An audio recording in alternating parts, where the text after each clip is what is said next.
It's time to say goodbye to Google, at least for me. While I will continue to use a Gmail address in a business context for now, and will continue to upload videos to YouTube until the Orwellian platform either goes bust or just kicks everyone off that disagrees with their Marxist madness, I've had enough of this company whose motto is, ironically, do no evil. Google is everywhere, and it gathers information on everyone to power its massive advertising arm. Google is tracking you around the internet and building an individual advertising profile on you.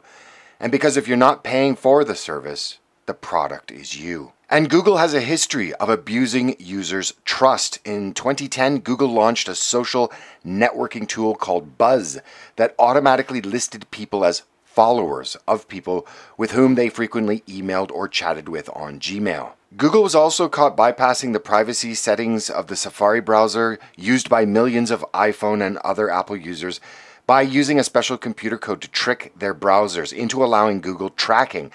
Google later paid a $22.5 million fine related to this violation. Google is also an ideological, totalitarian, Orwellian company that should be avoided by those that value dissenting thought and free speech. While in its offices it sacks those with views which might well be based on science but hurt the ideological feelings of those that populate the company, and at the same time over at YouTube it shadow bans, blacklists, and demonetizes, while at the same time deplatforming anyone that is ideologically opposed to corporate-controlled globalism. This is truly a disgusting company. So how do you de-Googleize yourself? And before you say Firefox, it has already been compromised and has stated it will be teaming up with eBay founder Pierre Omidyar, and that's right, George Soros, to fight quote-unquote fake news, and will, along with Google, attempt to help shape our Orwellian nightmare of the future truth arbiters. So I'm going to give you the browser I use, Brave. Brave is a free and open source, and it claims to block website trackers and remove intrusive internet advertisements. The browser also claims to improve online privacy by sharing less data with advertising customers. As of 2017, it's currently in beta testing for Windows, Mac, and Linux, and available as a stable release for iOS and Android. It's a nice looking fast browser, and I'm more than happy to make the switch from Chrome. The tiny search engine called DuckDuckGo, that has a zero data retention policy. It doesn't store any of the information that is automatically transmitted by your computer, that being the IP address or other digital footprints. As a result, DuckDuckGo has no way to link your search queries to you. Now, this search engine, Quant, seems to be just as good as Google. The only drawbacks is that there seems to be no ability to give a time frame for your search, i.e. 24 hours or the last month, etc. But it claims to not employ user tracking and doesn't personalize search results in order to avoid trapping users in a filter bubble. The company claims that it makes money through commissions it receives when users visit websites like eBay and TripAdvisor from the search results. And this is the search engine that I use. ProtonMail uses client-side encryption to protect email content and user data before they are sent to ProtonMail servers, in contrast to other common email providers such as Google. So you have what is a secure email that's not being sifted through by the likes of Gmail. The only drawbacks is, as far as I can tell for the free service, is the 500 megabyte storage and 150 messages per day.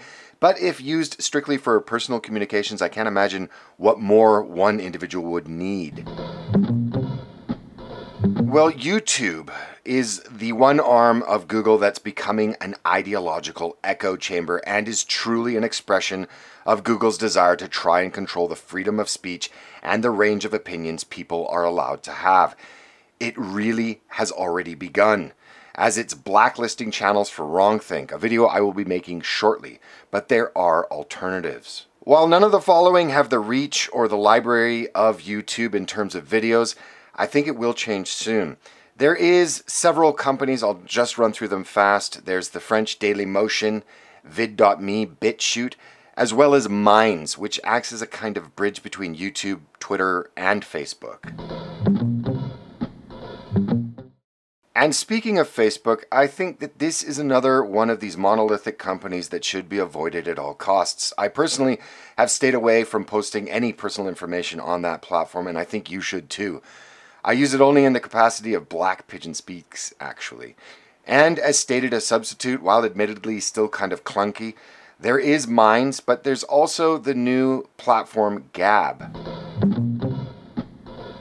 And speaking of social media platforms, while we're at it, the popular Facebook-owned cell phone app WhatsApp can be replaced with the much more rich in functions and user interface Line, which is its Asian equivalent. I no longer use WhatsApp for the very reason that it is owned by Facebook, but I can't tell you how much better Line is, and it's not affiliated with any of these large monolithic companies. So hopefully this will give you some direction on where to go and how to finally leave Google, a company that has come to symbolize the worst excesses of corporate malfeasance while at the same time trying to control what is and what is not allowed in the marketplace of ideas. Obviously, I haven't covered all of the alternatives, so please leave your suggestions in the comments section below, and hopefully Google will get the message that we can see that you're doing evil and it doesn't impress us at all. Thanks for watching. Please find more information like this on the website blackpigeonspeaks.com and also find Black Pigeon on the usual social media.